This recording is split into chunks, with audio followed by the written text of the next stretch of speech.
হরে কৃষ্ণ। আজকে আমরা ভগবদ গীতার একটি বিশেষ শ্লোক আলোচনা করব। এই শ্লোকটি আমাদের ক্রম অনুযায়ী আসছে। প্রকৃতি পুরুষোত্তম যোগের আজকে আমরা 13 নম্বর শ্লোক আলোচনা করব। এই 13 নম্বর শ্লোকে ভগবান আমাদের উপদেশ দিচ্ছেন। সকলে আমার সাথে করজোরে বলো, গাম অবিশ্য চ ভূতানি ধরয়ামি অহম অযশা পুরুষামি চ ঔষধি সর্বাসম ভূত্তা রসত্তক। ভগবান বলছেন গাম পৃথিবীতে অবিশ্ব প্রবিষ্ট হয়ে চ ও ভূতানি জীবসমূহকে ধারয়ামি ধারণ করি অহম আমি অযশা আমার শক্তির দ্বারা পুষ্যামি পুষ্ট করেছি চ ও এবং ঔষধি ধান জব আদি ঔষধি সর্বা সমস্ত সোম চন্দ্র ভূত্যা হয়ে রসাত্মক রসময়।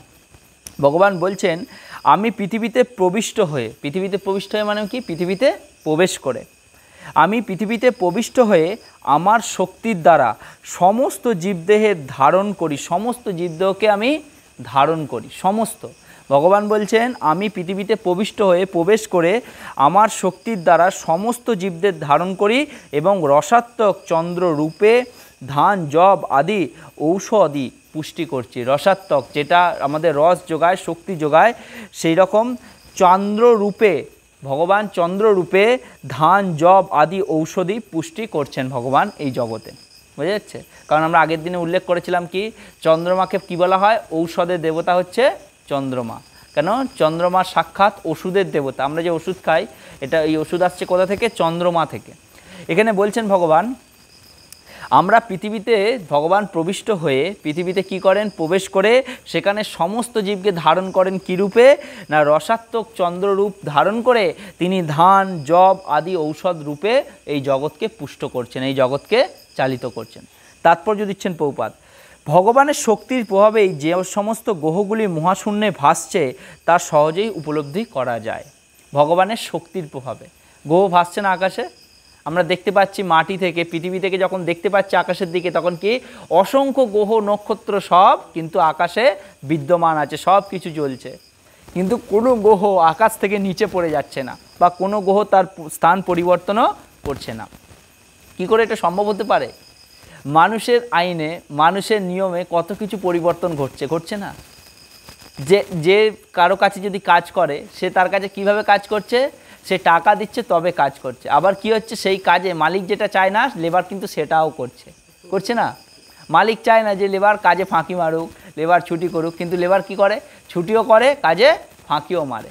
কিন্তু ভগবানের সৃষ্টি কেমন না, ভগবান যেটা সৃষ্টি করেছেন, যেমন এখানে লিখছেন যে ভগবানের শক্তির প্রভাবে সমস্ত গ্রহগুলি, যা কিছু গ্রহ আছে সেটা মহাশূন্যে সব ভাসছে। কেমনভাবে ভাসছে? নিয়মিতভাবে, একইভাবে, একই জায়গায়, একই নিয়মে ভাসছে। তাদের নিয়মের কোনো লঙ্ঘন হয় না, তারা একইভাবে বিদ্যমান আছে ভগবানের শক্তির প্রভাবে। এটা হচ্ছে ভগবানের সৃষ্টি, এটা ভগবানের সৃষ্টি।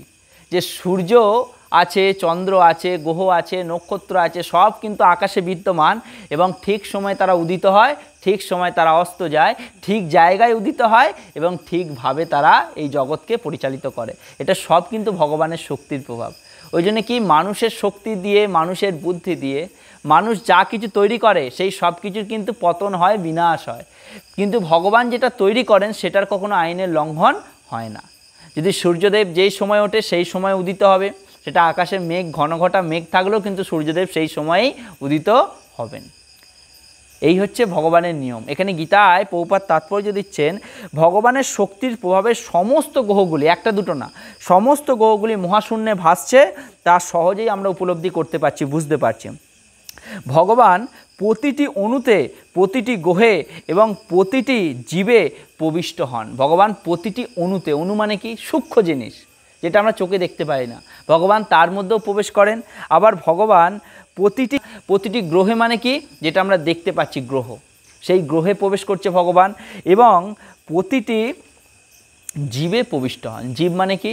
আমাদের যেমন মানুষকে একটা জীব বলা হয়, একটা গরু, ছাগল, হ্যাঁ, বাঘ, সিংহ, হাতি, এমনকি পিঁপড়ের থেকেও ক্ষুদ্র ক্ষুদ্র যে জীব যেগুলোকে আমরা চোখে দেখতে পাই না, সেইগুলোর মধ্যেও কিন্তু ভগবান প্রবিষ্ট হন, ভগবান প্রবেশ করেন। কেন? তবেই তো সে জীবিত থাকে। ভগবান যদি প্রবেশ না করে সে জীবিত থাকতে পারবে না। মৃত্যু হলে কি হয়? মৃত্যু হলে কি হয়? ভগবান তার শরীরটা ছেড়ে চলে যায়। ভগবান যদি তার শরীর ছেড়ে চলে যায় তার কি হবে? মৃত্যু হবে। তাকে যে স্পর্শ করবে সেও কিন্তু অপবিত্র হবে, এটা নিয়ম। ভগবান যতক্ষণ তার শরীরে আছে তাকে যে স্পর্শ করবে সে শুদ্ধ হবে। ভগবান যে শরীরকে ত্যাগ করবে তাকে যে স্পর্শ করবে সে অপবিত্র হবে। তাই শ্মশানে গেলে স্নান করার বিধি আছে, যে শ্মশানে গেলে স্নান করে তবে গৃহে প্রবেশ করতে হয়। কেন? তুমি অপবিত্রকে স্পর্শ করেছো। যার মৃত্যু হয়েছে সে অপবিত্র হয়ে গেছে। কেন? তার মধ্যে আত্মা নেই। আত্মা যার মধ্যে নেই সে অপবিত্র, তার মৃত্যু। এখানে বলছেন ভগবান এইভাবে প্রতিটি জীবেতে প্রবিষ্ট হয়, প্রতিটি জীবের মধ্যে ভগবান প্রবেশ করে। ব্রহ্মসংহিতাতে সেই সম্বন্ধে আলোচনা করা হয়েছে। সেখানে বর্ণনা করা হয়েছে, বলা হয়েছে পরম পুরুষোত্তম ভগবান অংশরূপে পরমাত্মা গ্রহগুলিতে ব্রহ্মাণ্ডে জীবে এমনকি অণুতে প্রবিষ্ট হন। পরম পুরুষোত্তম ভগবান, ভগবান কি বলা হয়? পরম পুরুষোত্তম। ভগবান হচ্ছেন পরম, আর তিনি পুরুষের মধ্যে উত্তম। এই যে পুরুষোত্তম শব্দটি, এই পুরুষোত্তম শব্দটি আমরা একমাত্র ভগবানকেই ব্যবহার করতে আমরা পারি। কেন? ভগবান হচ্ছেন সমস্ত পুরুষের ঊর্ধ্বে, তিনি হচ্ছেন পরম পুরুষ এবং তিনি কি? পুরুষোত্তম। তিনি সমস্ত পুরুষের মধ্যে উত্তম। বুঝে যাচ্ছে? কেননা আমরা মৃত্যুর পর আমরা কি পুরুষ ছিলাম না মহিলা ছিলাম, আমরা কিন্তু কোনোভাবে ভগবানের কাছে বিচারিত হব না। আমরা কিভাবে বিচারিত হব? তুমি জীব, আমরা সকলে কি? জীব। শাস্ত্রে কোথাও বলা নেই তুমি মহিলা তুমি পুরুষ। শাস্ত্রে বলা হয়েছে আমরা সকলে ভগবানের দাস। কী রূপে দাস? জীবেরও স্বরূপ হয় নিত্য কৃষ্ণ দাস। এবার দাসকে কিভাবে ভগবান স্বীকার করবে? যে ভগবানের সেবা করবে, ভগবান তাকে দাস রূপে স্বীকার করবে, করবে কি না? তাই সেখানে ভগবানের কাছে কোনো নারী পুরুষ বলে কিছু নেই। যেই ভগবানকে ভালোবাসবে, যে ভগবানের সেবা করবে, সেই ভগবানের দাস। আর দাসের নিয়ম কি? ভগবানকে সেবা করা, ভগবানকে সন্তুষ্টি দেয়া, আর তার দ্বারা ভগবান প্রসন্ন হয়। যেমন আমরা মালিকের কাছে যখন আমরা কাজ করি, মালিক কিসে খুশি হবে? সেই কার্য করলে কি করবে? মালিক তাকে ভালোবাসবে, তার মাইনে বাড়াবে, তাকে দেখভাল করবে, সব কিছু করবে। কেন করবে? কারণ সে মালিকের ভালো চায়। ঠিক সেরকম যে ভগবানের ভালো চায়, ভগবান তার ভালো চায়। কেন? ভগবান হচ্ছেন পিতা। 5টা সন্তান থাকলে, একটা বাড়িতে 5টা সন্তান আছে কিন্তু পিতামাতা একজনই, পিতামাতা একজনই কিন্তু সন্তান 5টা। কিন্তু সেই 5টা সন্তান সবাই যদি পিতামাতাকে ভালোবাসে, পিতামাতা খুব সবাইকে ভালোবাসবে। কিন্তু তারা যদি নাও ভালোবাসে, পিতামাতা তারপরেও তাদেরকে ভালোবাসবে। কিন্তু সেই 5টা সন্তানের মধ্যে থেকে যদি একটা সন্তান পিতামাতাকে বেশি ভালোবাসে, দেখবে সেই 5টা সন্তানের মধ্যে একটা সন্তান পিতামাতার কাছে খুব প্রিয়। আরও 4টে প্রিয়, কিন্তু একটা আরও বেশি প্রিয়। কেন? সে পিতামাতার যত্ন করে, পিতামাতাও তাকে বেশি ভালোবাসে। ওই জন্য এখানে বলছেন যে পরম পুরুষোত্তম ভগবান অংশরূপে পরমাত্মা গ্রহগুলিতে ব্রহ্মাণ্ডে জীবে এমনকি অণুতেও প্রবিষ্ট হন। গ্রহগুলিতেও যান এবং জীবের হৃদয়েও যান। জীবে মানে কি? শুধু মানুষের না, পিঁপড়ের থেকেও ক্ষুদ্র ক্ষুদ্র জীব, সেই জীবের হৃদয়েও যান এবং অণুতেও প্রবেশ করেন, যেটা আমরা দেখতে পাই না, খুব ক্ষুদ্র, সেই অণু জীবেতেও প্রবিষ্ট হন। সুতরাং তিনি প্রবিষ্ট হন বলেই সব কিছু যথাযথভাবে প্রকাশিত হয়। তিনি প্রবিষ্ট হন বলে, প্রবিষ্ট মানে কি? প্রবেশ করেন বলে সব কিছু যথাযথভাবে জগতে আমরা দেখতে পাচ্ছি। যেমন আমরা যদি ভাবি যে পিঁপড়ের ডিম কত ক্ষুদ্র হয়, সেই পিঁপড়ের ডিম কত ক্ষুদ্র হয়, সেই ক্ষুদ্র ডিম থেকে যখন পিঁপড়ে জন্ম নেয়, সেই পিঁপড়েটা কি? নির্জীব থেকে সজীব হয়ে গেল, তাই তো? পিঁপড়ের ডিম এক জায়গায় পড়ে আছে, কিছুদিন পর কী হলো? সেই ডিম থেকে পিঁপড়ের জন্ম হয়ে গেল। আর যখন হয়ে গেল, সেই পিঁপড়ে চলে চলে এক জায়গা থেকে আরেক জায়গায় যাচ্ছে। তাহলে চিন্তা করো ভগবান কতটা করুণাময়। তিনি একটা হাতির মতো দীর্ঘকায় শরীরেও আছে, আবার পিঁপড়ের মতো ক্ষুদ্র শরীরেও ভগবান আছে, তার ভেতরে আছে। কী রূপে? আত্মারূপে। তাই এখানে বলছেন ভগবান সব কিছুর মধ্যে আছেন বলে তাই সবটা যথাযথভাবে এই জগতে প্রকাশিত হয়। প্রকাশিত হচ্ছে না, যথাযথভাবে প্রকাশিত হচ্ছে।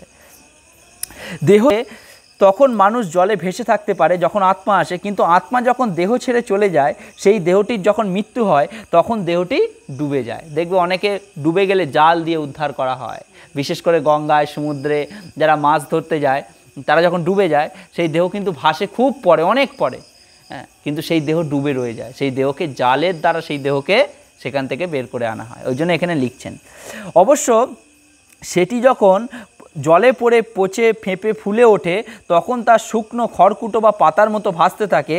কিন্তু যেই মানুষটির মৃত্যু হয় সে তৎক্ষণাৎ জলে ডুবে যায়। তেমনি এই সমস্ত গ্রহগুলি মহাশূন্যে ভাসছে এবং তার সম্ভব হচ্ছে পরম পুরুষোত্তম ভগবানের পরম শক্তি তাতে প্রবিষ্ট আছে বলে। বুঝে যাচ্ছে? গ্রহগুলি কোথায় ভাসছে? মহাশূন্যে ভাসছে। তার মধ্যে কি আছে? ভগবানের শক্তি আছে বলে সেই গ্রহগুলি ভাসছে। খুব সুন্দর উদাহরণ প্রভুপাদ দিলেন। আমাদের মধ্যে শক্তি আছে, আমাদের মধ্যে জীবন আছে বলে তবে আমরা জলে ভাসতে পারছি, সাঁতার কাটতে পারছি। যদি আমাদের মধ্যে জীবন না থাকে আমরা জলে ডুবে যাব, তলিয়ে যাব। ঠিক সেরকম গ্রহগুলি মহা আকাশে ভাসছে, এদিক ভাসছে ওদিক ভাসছে। কেন ভাসছে? তার মধ্যে কে জীবিত আছে? ভগবান জীবিত আছেন। ভগবানের শক্তি তাতে আছে বলে গ্রহগুলি মহাশূন্যে কিন্তু ভাসছে। কত সুন্দর উদাহরণ, আমাদের বোঝার যাতে অসুবিধে না হয়। ওই জন্য প্রভুপাদ এত সুন্দর করে ভগবদ্গীতা আমাদের কাছে দিয়েছেন যাতে আমরা ভগবানকে খুব সহজে বুঝতে পারি।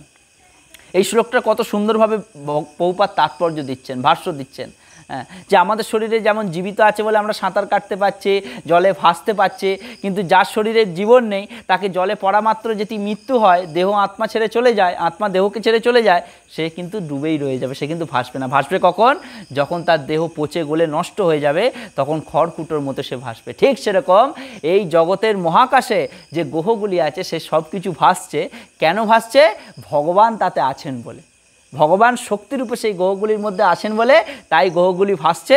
আর যদি ভগবান তাতে না থাকতেন সেই গ্রহগুলি কিন্তু সেই জায়গায় ভাসতো না, তারা এদিক ওদিক চলে যেত বা এই জগতে এসে পতিত হতো, পড়ে যাবে। এমনই এই সমস্ত গ্রহগুলি মহাশূন্যে ভাসছে তা প্রকৃতপক্ষে পরমেশ্বর ভগবান বিশ্বরূপের মুষ্টিতে ধৃত। বিশ্বরূপের মুষ্টিতে ধৃত। বিশ্বরূপটা কি না, ভগবানের যে রূপ, অলৌকিক রূপ আছে সেই রূপের মুষ্টিতে মানে কি? মুঠো।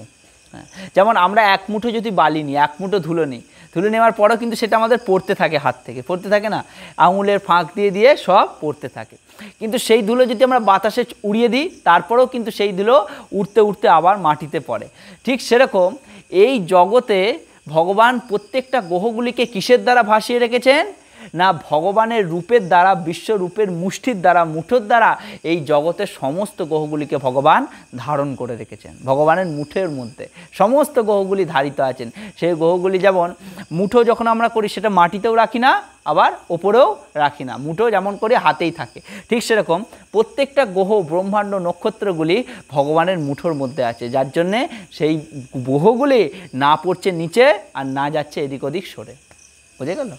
এখানে বলছেন ভগবানের বিশ্বরূপের মুষ্টিতে ধৃত, তার বীর্য, শক্তি, প্রভাবে স্থাগর, জম্ভম সব কিছু তাদের যথাস্থানে অবস্থিত থাকে ভগবানের শক্তির প্রভাবে। ভগবানের বীর্য মানে কি? শক্তি। ভগবানের বীর্য শক্তির প্রভাবে স্থাবর মানে স্থান, জঙ্ঘম মানে জল। যেখানে জল আছে, যেখানে স্থল আছে, সব কিছুই তাদের যথাস্থানে অবস্থিত থাকে। যথাস্থানে মানে কি? ঠিক ঠিক জায়গায় অবস্থিত থাকে। সমুদ্র যেই জায়গায় আছে সমুদ্র কিন্তু সেই জায়গাতেই থাকবে, তার জল বাড়বেও না কমবেও না। আবার পৃথিবীতে যে স্থান আছে, যেখানে স্থলভাগ আছে, সেটাও কিন্তু সেই জায়গাতেই থাকবে, সেটাও কিন্তু কখনো বিনাশ হবে না। তাই কি বলছেন? স্থাবর ও জঙ্গম, যেখানে যেটা আছে সেখানে ঠিক সেইভাবেই সেটা আছে। এটা ভগবানের শক্তির দ্বারা পরিচালিত হচ্ছে। বুঝে গেছে? ভগবানের শক্তির দ্বারা এই জগৎ পরিচালিত হচ্ছে। বৈদিক মন্ত্রে বলা হচ্ছে পরম পুরুষোত্তম ভগবানের জন্যই সূর্য আলোক দান করছে। সূর্য, আমাদের যে সূর্য দেখছি, প্রতিদিন সূর্য উঠছে, আলোক দান করছে কার দ্বারা না, ভগবানের শক্তির দ্বারা। বৈদিক মন্ত্রে বলা হচ্ছে পরম পুরুষোত্তম ভগবানের জন্যই সূর্য আলোক দান করছে, সূর্য আমাদের আলো দিচ্ছেন। এবং গ্রহগুলি নির্দিষ্ট গতিতে ঘুরে চলেছে। তিনি না হলে ধূলিকণার মতো সমস্ত গ্রহগুলি মহাশূন্যে বিক্ষিপ্ত হয়ে ছড়িয়ে ছিটিয়ে এবং বিনাশ প্রাপ্ত হতো। তিনি যদি না থাকতেন, যেমন ঝড়ের সময় ধুলো এক জায়গা থেকে আরেক জায়গায় পৌঁছে যায়, এদিক ওদিক ছড়িয়ে যায়, সেই রকমভাবে ভগবান যদি না থাকতো গ্রহগুলি এদিক ওদিক ছড়িয়ে যেত, তাদের সমস্ত কিছু ধ্বংসপ্রাপ্ত হতো। তাই ভগবানের শক্তির দ্বারা সব কিছু কিন্তু বাধা রয়েছে। বাধা রয়েছে না? যেমন আজকের পরিস্থিতি দেখো, আজ থেকে 3-4 দিন আগে কত গরম ছিল, মানুষ টিকতে পারছিল না, হাইপাই করছিল। কিন্তু ভগবানের কেমন লীলা, কেমন শক্তি এই পৃথিবীতে, প্রকৃতিতে। যখন অত্যাধিক গরম মানুষ সহ্য করতে পারে না, তখনই কিন্তু বৃষ্টির দ্বারা এই জগৎ আবার শীতলতা হয়ে গেল, ঠান্ডা হয়ে গেল। এইটা হচ্ছে ভগবানের শক্তি। ওই জন্য বলছেন যে যেটা মানুষ করতে পারে না, মানুষ কিন্তু বৃষ্টি আনতে পারে না। মানুষ কিন্তু এই জগৎকে ঝড় আনতে পারে না, মানুষ একটা থেকে দুটো সূর্য তৈরি করতে পারে না, চন্দ্র তৈরি করতে পারে না, নিজেকে একটা থেকে দুটো হাত তৈরি করতে পারে না, দুটো থেকে চারটে হাত তৈরি করতে পারে না, কিন্তু ভগবান চাইলে সব কিছু পারেন। ভগবান তিনি সর্বশক্তিমান। মানুষ যতই উন্নত হোক না কেন, কিন্তু ভগবান হচ্ছেন সব থেকে উত্তম, তিনি সর্বশক্তিমান। তাই ভগবান সব দিক থেকে আমাদেরকে শিক্ষা দিচ্ছেন বিশ্বরূপ দর্শনযোগ্য ভগবান বিশ্বরূপের মাধ্যমে, যে আমি সর্বস্থিত, আমি সব জায়গায় অবস্থিত, সব রূপে অবস্থিত। তাই ভগবান বিশ্বরূপে তার রূপের বর্ণনা করেছিলেন যে আমি কি রূপে কি ভাবে এই জগতে প্রবেশ করছি। অনন্ত হাত, অনন্ত মুখ, হ্যাঁ, অনন্ত নাক, অনন্ত চোখ, সমস্ত কিছুর মাধ্যমে ভগবান এই জগৎকে আমাদের শিক্ষা দিচ্ছেন যে আমার মধ্যে সমস্ত রূপ সমাহিত। তাই আমি এই জগতের একমাত্র ঈশ্বর, একমাত্র ভগবান। ভগবানের মধ্যে সমস্ত রূপ সমাহিত। তিনি একই রূপে ব্রহ্মা, একই রূপে মহেশ, একই রূপে গণেশ, একই রূপে দীনেশ, একই রূপে বরুণ, সমস্ত কিছু তার মধ্যে সমাহিত। এখানে বলছেন যে তেমনি চন্দ্র যে সমস্ত বনস্পতির পুষ্টি সাধন করছে তাও পরম পুরুষোত্তম ভগবানের জন্যই। যেমন সূর্য প্রত্যেকটা গ্রহকে মেনটেন করছেন, প্রত্যেকটা গ্রহকে পালন করছেন, এই জগৎ সংসারকে পালন করছেন, ঠিক তেমন চন্দ্র মানে কি চাঁদ, চাঁদও কিন্তু এই জগৎকে পালন করছে। কীভাবে পালন করছে এখানে লিখছেন, তেমন চন্দ্র যে সমস্ত বনস্পতির পুষ্টি সাধন করছেন তাও পরম পুরুষোত্তম ভগবানের জন্য। পুষ্টি সাধন মানে কি, তাদেরকে যোগ্যতা সাধন করছে। বনস্পতি মানে কি, বনের মধ্যে যে সমস্ত গাছ আমাদের মঙ্গলেতে লাগে, আমাদের ঔষধিতে লাগে, সেই ঔষধ তৈরি করার ক্ষমতা কে দিচ্ছেন? স্বয়ং চন্দ্রদেব দিচ্ছেন। কার শক্তিতে? ভগবানের শক্তিতে। বোঝা গেল? এখন রাত্রিকাল, এখন রাত্রির সময়, এই রাত্রি অবস্থায় স্বয়ং চন্দ্রদেব তার নিজের শক্তিতে, নিজের আলোতে, নিজের শীতলতায় প্রত্যেকটা গাছের মধ্যে পুষ্টি প্রদান করছে। এই এখন থেকে সকাল পর্যন্ত যতক্ষণ চাঁদের আলো থাকে। কীরকম পুষ্টি প্রদান করছে? আমরা কত রকম ওষুধ খাচ্ছি না, এই ওষুধ আসছে কোথা থেকে? সব কিন্তু এই গাছপালা থেকে আসছে। তাই শাস্ত্রে বলছে যে বনস্পতি কেন বলা হচ্ছে? বনের যে অধিপতি, বন থেকে যা কিছু আমাদের মঙ্গলের জন্য সব কিছু বনদেবতা আমাদের প্রদান করেন। তাই আগেকার দিনে জঙ্গলে পূজা হতো, গাছেদের পূজা করা হয়। আজও পর্যন্ত সনাতন ধর্মে, আমাদের ধর্মে দেখবে গাছের পুজো হয়। বড় বড় গাছের, পুরাতন গাছের, বট গাছের, আশুত গাছের, হ্যাঁ, অশ্বত্থ গাছের, এরকম গাছের পূজা কেন করা হয় না? গাছ আমাদের কাছে মায়ের সমান। কেন মায়ের সমান? আমরা যেমন ওষুধ খেয়ে আমাদের জীবনকে সুস্থ রাখি, আমরা যেমন ওষুধ খেয়ে আমাদের জীবনকে সতেজ রাখি, ঠিক সেরকম বৃক্ষ আমাদের কাছে মায়ের সমান। যদি বৃক্ষ না থাকে, গাছ যদি না থাকে, আমরা কিন্তু ওষুধ পাবো না, আর প্রথমত অক্সিজেন পাবো না, শ্বাস প্রশ্বাস নিতে পারবো না। এই সব কিন্তু কে দিচ্ছেন? চন্দ্রদেব দিচ্ছেন। চন্দ্রদেব কখন দিচ্ছেন? রাত্রি অবস্থায় গাছকে পুষ্টি সাধন করেন। গাছের ওষুধ হচ্ছে রাত্রি। যদি রাত্রি না থাকে, গাছ অক্সিজেন তৈরি করতে পারবে না। তাই বলছে, আর শুধু তাই নয়, প্রত্যেকটা ওষুধ সব কিন্তু গাছ থেকে তৈরি হয়। সুন্দর সুন্দর দিব্য গাছ থেকে, সমুদ্রের নিচে থেকে, আমাদের বসুন্ধরা থেকে, পৃথিবীর ওপরের অংশ থেকে, পৃথিবীর সমুদ্রের নিচের অংশ থেকে কত রকম বৃক্ষ আছে। সেই বৃক্ষকে নতুন করে মন্থন করে, সিঞ্চন করে তবে আমাদের ওষুধ তৈরি হয়। যেমন আমরা যদি রামলীলায় যাই, স্বয়ং লক্ষণের কী হয়েছিল? শক্তিশাল লেগেছিল না? কিন্তু সেই শক্তিশালকে কিভাবে নিবারণ করা হয়েছিল? কিভাবে করা হয়েছিল বলো? সবাই বলল কি? বিভীষণ মহারাজ বললেন যে এর একমাত্র নিরাময় কে করতে পারে? কারণ সমুদ্রের তটে কেউ কোথাও নেই, বৈদ্যরাজ, কবিরাজ কেউ নেই, কিভাবে তার শক্তিশাল থেকে তাকে মুক্তি দেবে? তখন সবাই বলল, বিশেষ করে বিভীষণ বলল, একটা উপায় আছে। কি উপায়? সেই উপায় কিন্তু খুব মুশকিল। না কীরকম? হনুমান বলছে, প্রভু আপনি বলুন তো, সেই মুশকিলকে সমাধান করার জন্যই অধম তো আছে, আপনার দাস তো আছে। হ্যাঁ, এই কথা বলে তখন বিভীষণ বললেন যে দেখো, এইটা করতে গেলে তোমাকে লঙ্কায় যেতে হবে। কেন? লঙ্কায় একজন বৈদ্য আছে, তার নাম কি? সুসেন বৈদ্য। কি নাম? সুসেন বৈদ্য। আর সেই বৈদ্য এত প্রভাবশালী, এত ক্ষমতাশালী, সে যদি আসে হয়তো লক্ষণ প্রাণে বেঁচে যেতে পারে। কিন্তু সে আসবে কি করে? সে অত লঙ্কা নগরীতে রাক্ষসদের মধ্যে বন্দি, সে আসবে কি করে? তখন হনুমানজি বললেন যে দেখো, আমি যেহেতু এই কথা জেনেছি, আমি প্রভুর নাম নিয়ে এখনই তাকে লঙ্কা থেকে নিয়ে আমি এখানে আসব। আর যদি না আসতে পারি, আমার এই মুখ আমি প্রভুর কাছে দেখাবো না। স্বয়ং প্রভুর বিপদে আজকে আমি যদি না থাকি, তাহলে আমি কিভাবে করতে পারি? স্বয়ং লঙ্কায় গেলেন হনুমান, শূদ্র বেশ ধরে, সূক্ষ্ম রূপে গিয়ে সেখানে বিরাট আকায় নিয়ে সুশান্ত বৈদ্যকে তার ঘর সমেত উৎখাত করে, ঘর সমেত চাগিয়ে নিয়ে সমুদ্রের ওপর দিয়ে এসে উপস্থিত হলেন এখানে। কিন্তু চিন্তা করো, সুসেন বৈদ্য তিনি রাবণের মেন বৈদ্য, রাবণের রাজসভায় মেন তিনি বৈদ্য ছিলেন, কবিরাজ ছিলেন। আর তাকে নিয়ে আসার পরে অনেক উপদেশ তাকে দেয়া হয়েছিল, অনেকভাবে বলেছিলেন যে তোমরা শত্রুপক্ষ, আমি তোমাদের চিকিৎসা করব না, তোমরা আমার রাজার বিরোধী, তোমাদের সাথে আমার প্রভুর যুদ্ধ হচ্ছে, রাবণের যুদ্ধ হচ্ছে, তাই তোমাদের কোনো কাজে আমি লাগবো না। তখন খুব সুন্দরভাবে রামচন্দ্র তাদের খুব উপদেশ দিলেন যে দেখো, ডাক্তারের প্রথম কর্তব্য কি? মানুষেরকে জীবন দান করা। তাই আপনি যেহেতু ডাক্তার, আজকে যেমন ডাক্তারের প্রথম কর্তব্য কি? তোমার সাথে ঝগড়াই থাক, মারপিটই থাক, তাকে জীবন দান করা ডাক্তারের নিয়ম। তাই আপনি যেহেতু বৈদ্য হয়েছেন, আপনার প্রথম ধর্ম, প্রথম কর্তব্য কি? মানুষকে জীবন দান করা, মানুষকে সুস্থ করে তোলা। তাই এরকমভাবে যখন রামচন্দ্র তাকে বোঝালেন, স্বয়ং বিভীষণ ছিলেন, সবাই মিলে যখন বোঝালেন, তখন সুসেন বৈদ্য রাজি হলেন এবং তখন তিনি বলেছিলেন কোথায় যেতে হবে? গন্ধমাদন পর্বতে, যেখানে কি আছে? মৃত সঞ্জীবনী আছে, সেটা নিয়ে এলে তবে কিন্তু লক্ষণ সুস্থ হবার সম্ভাবনা থাকবে। সেটা কখন আনতে হবে? সেটা রাত্রের মধ্যে, সূর্য ওঠার আগেই যেন এখানে পৌঁছে যাওয়া হয়। চিন্তা করো তাহলে, কি সঞ্জীবনীটা কি? ওটাও কিন্তু একটা বৃক্ষ গাছ। সেই গাছটা কি? মৃত সঞ্জীবনী, মৃত মানুষকেও কিন্তু জীবিত করে দিতে পারে। ওই জন্য বলছেন শাস্ত্রে যে প্রত্যেকটা গাছ আমাদের কিন্তু জীবন দান করতে পারে, আমাদেরকে বাঁচিয়ে রাখার জন্যে, আমাদের বেঁচে থাকার পেছনে একমাত্র গাছের অবদান। বুঝে গেছে? আর সেই গাছকে পুষ্টি সাধন কে করছে? চন্দ্রদেব করছে। আর চন্দ্রকে সেই ক্ষমতা কে দিচ্ছে?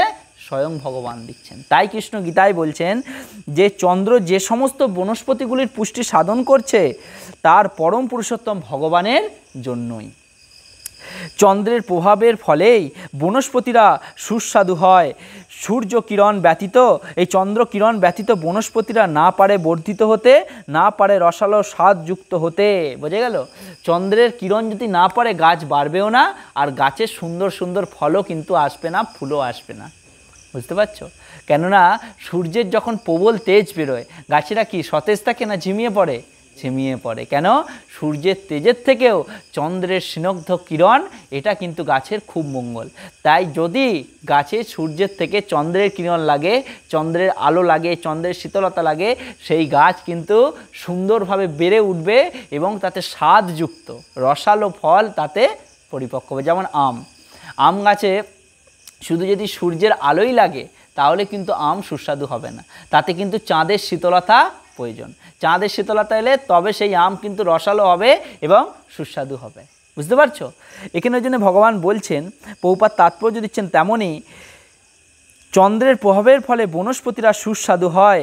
চন্দ্র কিরণ ব্যতীত বনস্পতিরা না বর্ধিত হতে পারে না, আর রসালো স্বাদযুক্ত ফলও কিন্তু তারা দিতে পারে না যদি চন্দ্রের কিরণ না থাকে। মানব সমাজ কর্ম করছে, আরাম উপভোগ করছে এবং আহার্যের স্বাদ উপভোগ করছে, পরমেশ্বর ভগবান সেগুলি সবই সরবরাহ করছেন। বোঝা যাচ্ছে? আমরা যে এত সুন্দর সুন্দর প্রসাদ পাচ্ছি, খাচ্ছি, এই খাবার পেছনে ভগবানের হাত। কিসের দ্বারা? চন্দ্রের দ্বারা, সূর্যের দ্বারা। চন্দ্র আছেন বলে তবে কিন্তু এই ফলগুলো সুস্বাদু হচ্ছে। যেমন আমরা খাবার মধ্যে খাচ্ছি, কত রকম মশলা খাচ্ছে, কত রকম সবজি খাচ্ছে, এমনকি চাল, ভাতের যে চাল, সেই চালও পর্যন্ত সুস্বাদু তখন হচ্ছে যখন সেই চাল স্বয়ং ধান রূপে আমাদের কাছে প্রস্তুতি হচ্ছে এবং সেই চাল গ্রহণে আমাদের মন তৃপ্ততা হচ্ছে। এটা আমাদেরকে বুঝতে হবে যে প্রত্যেকটা পিছনে চন্দ্রদেব এবং সূর্যদেবের হাত আছে। কেন না? ভগবানের নিয়ম অনুযায়ী ভগবান তাতে শক্তি যোগান দিচ্ছেন, চন্দ্রদেবকে শক্তি প্রদান করছেন, তবে সেই চন্দ্রের কিরণ হচ্ছে, আলো হচ্ছে, তার দ্বারা গাছ সুন্দর ফল দান করছেন, ধান সুন্দরভাবে ধান ফলাতে পারছে, চাষের জমিতে আলু হচ্ছে, বাদাম হচ্ছে, পাট, তিল, কত রকম সবজি হচ্ছে। কেন? সেটা একমাত্র চন্দ্রের কৃপায়। ভগবান স্বয়ং চন্দ্রদেবকে সেই আশীর্বাদ প্রদান করেছেন, শীতলতার আশীর্বাদ প্রদান করেছেন। যেমন আমরা যদি ভাবি অত্যাধিক গরমে একটা সবজি কতক্ষণ থাকতে পারে? একদিন, দুদিন, 3 দিনের মাথায় সেটা কিন্তু নষ্ট হয়ে যায়। কিন্তু শীতকালে একটা সবজি কতক্ষণ থাকে? কত দীর্ঘক্ষণ থাকে? তাহলে এবার চিন্তা করো, শীতকাল মানে কি? শীতকাল মানে কি? স্বয়ং হিমালয় থেকে বাতাস আসছে, উত্তরে হিমালয় থেকে বাতাস আসছে, আর সেই শীতল বাতাসে সমস্ত কিছু কিন্তু ঠান্ডা হচ্ছে। ঠিক সেরকম চন্দ্রদেব কি দেয়? শীতলতা দেয়। চন্দ্রদেব স্নিগ্ধতা দেয়, শীতলতা দেয়, তার দ্বারা কিন্তু জগৎ সুষ্ঠুভাবে পালিত হয়। এবং আমরাও কিন্তু আমাদের শরীরকে চালানোর পিছনে চন্দ্রদেবের কৃপা আছে। কেন? চন্দ্রদেব আছেন বলে আমরা কিন্তু রাত্রে ঠিকভাবে ঘুমোতে পারি, ঠান্ডার ওয়েদার, ঠান্ডা আবহাওয়ায় চন্দ্রদেবের কি, এটা হচ্ছে সবথেকে বড় মাহাত্ম্য। এখানে বলছেন যে মানব সমাজের কর্ম করছে, মানব সমাজ আরাম উপভোগ করছে এবং আহারের স্বাদ উপভোগ করছে, পরমেশ্বর ভগবান সেগুলি সব কিছুই দিচ্ছেন, আমাদের সব কিছুই সরবরাহ করছেন। তা না হলে মানুষ বাঁচতে পারত না। রসাত্মক কথাটি খুব তাৎপর্যপূর্ণ। পরমেশ্বর ভগবানের প্রতিনিধি চন্দ্রের প্রভাবে সব কিছু সুস্বাদু হয়ে উঠছে। পরমেশ্বর ভগবানের প্রতিনিধি মানে কি? যিনি সব সময় ভগবানের নাম কীর্তন করেন তাকে বলা হচ্ছে ভগবানের প্রতিনিধি। তাহলে এবার গুরুদেবকে, সাধু বৈষ্ণব তারাও কিন্তু ভগবানের প্রতিনিধি কেন বলা হয়? যে সব সময় ভগবানের গুণকীর্তন করে, যে সব সময় চায় যে আমি ভগবানের নাম বলি, আমি ভগবানের নাম প্রচার করি, কি করলে ভগবান প্রসন্ন হবে, যে সব সময় এটা চায়, সে কিন্তু ভগবানের প্রতিনিধি কাকে বলা হয়? ধরে নাও আগেকার দিনে রাজার প্রতিনিধি আসতো। কোথায় আসতো? অন্য রাজ্যে যখন আসতো, কি নিয়ে আসতো? রাজার সংবাদ নিয়ে আসতো, যে রাজা মশাই আপনার জন্য এটা পাঠিয়েছেন, আর সেটা পড়ে পড়ে অন্য রাজাকে শোনাতেন। এটা হচ্ছে রাজার প্রতিনিধি, রাজার দূত। বুঝে গেছে? তাই বৈষ্ণব, ব্রাহ্মণ এবং শুদ্ধ সাধু সন্ত মানুষেরা ভগবানের প্রতিনিধি। কেন? তারা ভগবান কথা পাঠ করেন, ভগবানের কথা জগতে ছড়িয়ে দেওয়ার চেষ্টা করেন। এদিক ওদিক সেদিক সব জায়গায় ভাগবত পাঠের মাধ্যমে ভগবানের কথা সবাইকে জানতে চেষ্টা করান। পিতার যশ গায়, যে পিতার গুণকীর্তন করে, যে পিতাকে কখনো কারো কাছে ছোট হতে দেয় না, সেও কিন্তু কখনো ছোট হয় না। কেন? সেই পিতার আশীর্বাদ কিন্তু তার পেছনে কাজ করে। তাই আমরা যদি সবসময় ভগবানের নামে জয় দিই, ভগবানের গুণকীর্তন করি, ভগবান কিসে প্রসন্ন হবে সেই কার্য করি, আমরাও কিন্তু কখনো পরাজিত হব না। তাই কীর্তনে কি বলে? গৌর নিতাইয়ের নামে জয় দাও, জয় দাও, জয় দিলে জয়ী হবে, জয় দাও, জয় দাও। রাধা মাধবের নামে জয় দাও, জয় দাও। কেন বলছে জয় দিতে? না, জয় যদি তুমি দেবে তাহলে কিন্তু তুমিও জয়ী হবে। যদি কেউ পিতা মাতার গুণকীর্তন করে, পুত্রের জয় অবশ্যম্ভাবী, অবশ্যই সে পুত্র জয়ী হবে। কেন? সে পিতামাতার জয় দেয়, সে পিতামাতাকে সবার কাছে জয়ী করতে চায়। ঠিক সেরকম ওই জন্য আমরা যখনই ভগবানের আমরা জয় দেবো, আমি কি হলাম? আমি নিজে কিন্তু জয় আমরা কখন দিই? যখন আমার থেকেও শক্তিশালী, আমার থেকেও শ্রেষ্ঠ, আমার থেকেও জ্ঞানী, আমার থেকেও বুদ্ধিমান যখন কোনো ব্যক্তিকে আমরা বলি, তাকে আমরা জয় দিই। তাই তো দিই তো? আমার থেকেও যিনি শ্রেষ্ঠ তাকে আমরা জয় দিই, যে আমাকে পরাজিত করেছে তিনি জয়ী। তাহলে এবার ভাবতে হবে, তাহলে আমি ভগবানের জয় দিচ্ছি মানে কি? আমি ভগবানের কাছে পরাজিত, আমি ভগবানের কাছে পরাজিত। তাই আমি ভগবানের কাছে চরণে পতিত হয়ে ভগবানকে বলছি, হে প্রভু আপনার জয় হোক, আপনি সব সময় জয়ী, হ্যাঁ, আর আমি আপনার কাছে পরাজিত। যখন এইভাবে দাসত্ব বোধে, আত্মনিবেদনভাবে যখন ভগবান চরণে আমরা সমর্পিত হব, সে কিন্তু মানব সমাজে, বিশ্ব দরবারে তাকে সবাই কিন্তু জয়ী করবেন। যেমন প্রভুপাদ তিনি ভগবানের চরণে পতিত হয়ে ভগবানকে জয়ী করার জন্য, ভগবানের নাম প্রচার করার জন্য, গুণকীর্তন প্রচার করার জন্য তিনি এই বাংলা থেকে বিদেশে গিয়েও তিনি কি করলেন? নাম প্রচার করলেন। আর গোটা জগতের মানুষ আজকে প্রভুপাদের নামে জয় দিচ্ছে কি না? যে কৃষ্ণর নামে এতদিন জয় দিয়েছে, কৃষ্ণকে যিনি সবার কাছে জয়ী করতে চায়, তার কিন্তু জয় ভগবান তৈরি করেন। বোঝা যাচ্ছে? যে ভগবানকে জয়ী করে, ভগবান তাকে জয়ী করে, এটাই নিয়ম। ওই জন্য কি? জয় দিলে জয়ী হবে। যে জয় দিচ্ছে ভগবানের, সে কিন্তু জয়ী। জয় দিলে জয়ী হবে, জয় দাও, জয় দাও। ওই জন্য এই শ্লোকে আমরা আজকে বুঝতে পারলাম যে ভগবানের শক্তি চন্দ্রদেব, যে প্রতিদিন রাত্রি আমাদের কাছে আসে, হ্যাঁ, আর সেই চন্দ্রদেবের শক্তির প্রভাবেই আমরা কিন্তু এই জগতে সুষ্ঠুভাবে বেঁচে থাকতে পারি। সকলকে অসংখ্য ধন্যবাদ জানাই ভগবদ্গীতার এই দিব্য শ্লোকটি শ্রবণ করার জন্য। সকলে মিলে উচ্চস্বরে একবার নাম কীর্তন করব।